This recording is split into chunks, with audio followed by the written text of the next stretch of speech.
One of the big mistakes that a lot of companies make is in their pricing strategy. Often they are priced so low that their entire profit margin is less than what their major corporate competitors or national competitors are spending on advertising alone in their local markets. In fact, you'll often hear a lot of small business owners say something like this: oh yeah, this corporation rips people off, or this corporation overcharges, or this business overcharges. And often they're not just talking about national corporations, they're even talking about their local competitors. So most frequently, the competitors that fail in the marketplace or fail to gain market share or gain prominence in their local market, it's due to the fact that they've priced themselves out from that structure.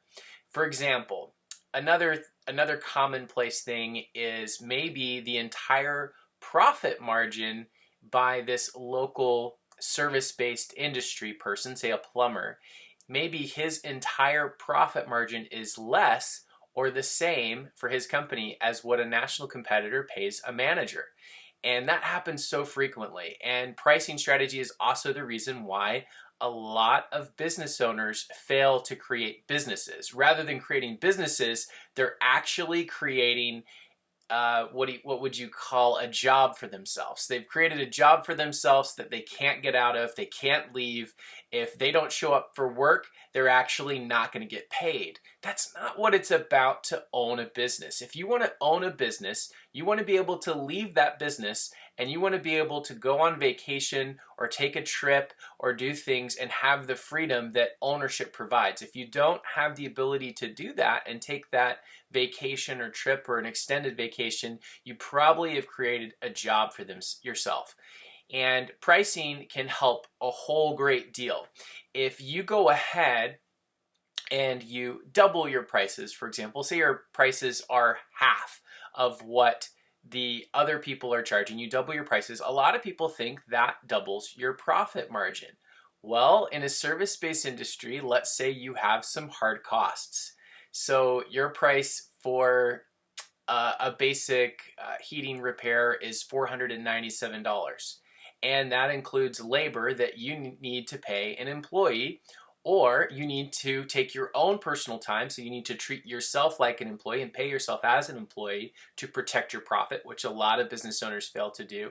If I don't pay myself for the time that an employee would be spending, that's actually not profit. That traps me in that pricing job-based scenario where I can no longer compete with my competition, and I can't compete with my competition, and I can't leave, and I can't go on vacation, I can't do a lot of things because I simply don't have the margins to put qualified people in place to give me those freedoms. So let's say that project again is $497. Let's say we raise our price to $997.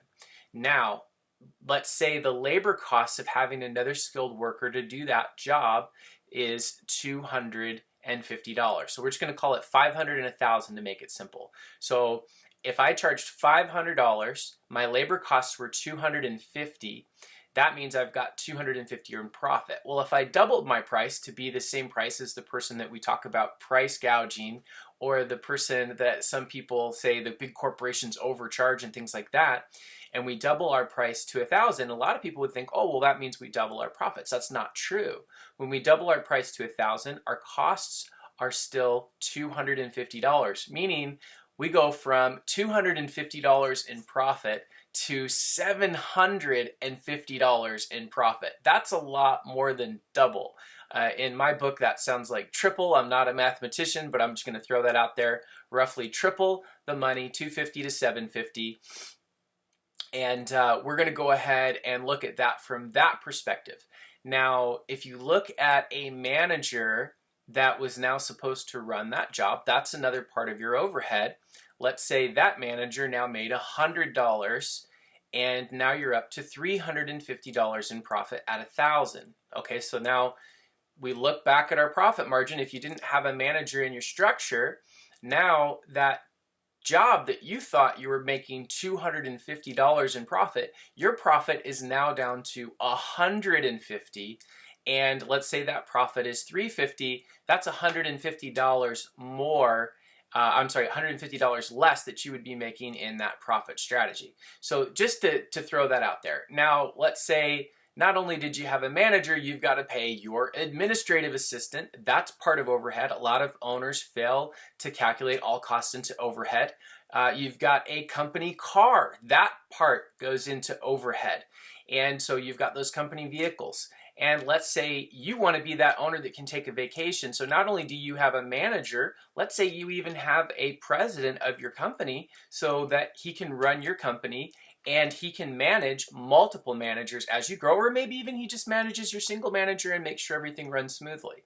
So now you've got more overhead. So now really quickly, if you go into that structure, that organizational structure, and you look at the true pricing strategy, you'll find where everyone else was really booking as a profit, where a manager should be paid, a supervisor should be paid, or a president of company should be paid. Those are, and company vehicles and other expenses. The pricing strategy they're actually operating on is a break even. So there is no profit in ownership. There's no ownership share being dedicated to profit. This is a break even business if you were to staff it appropriately and treat it like an owner. Now, that position means you've created a job for yourself. If you're charging $500, that would cost $500 to replace yourself in those activities, you are running a no profit business. You're not gouging somebody to run a business that is self-sufficient, that could run itself. Let's say you wanted to graduate from your business and you wanted to retire. If it costs you $500 to staff your business with a president, a manager, and employees, and you're only charging $500, you have a no retire business. You haven't created a wealth-based situation where you could retire. So now what we're really looking at, what you really want to do is you want to be able to graduate from your business, you want to sell your business, or you want to be able to sit home and enjoy things and maybe go into the office when you feel like and let somebody else do all of the work. That's what ownership means. Maybe you want to start a second business. Maybe you want to own a restaurant, or maybe you have other dreams and other aspirations you want to fill, or maybe you want to just travel for a year. If you have an ownership-based business that's doing pricing strategy appropriately, you will not have this problem. You will have the freedom and the ability to grow your company. You'll have the freedom and the ability to take time off. You'll have the freedom and ability to staff all appropriate members, and that's what it takes to do a proper pricing strategy. You can't sell $1 for 99 cents and make it up in volume. I wish I could remember who said that first, but I love that quote. You can't sell $1 for 99 cents and make it up in volume.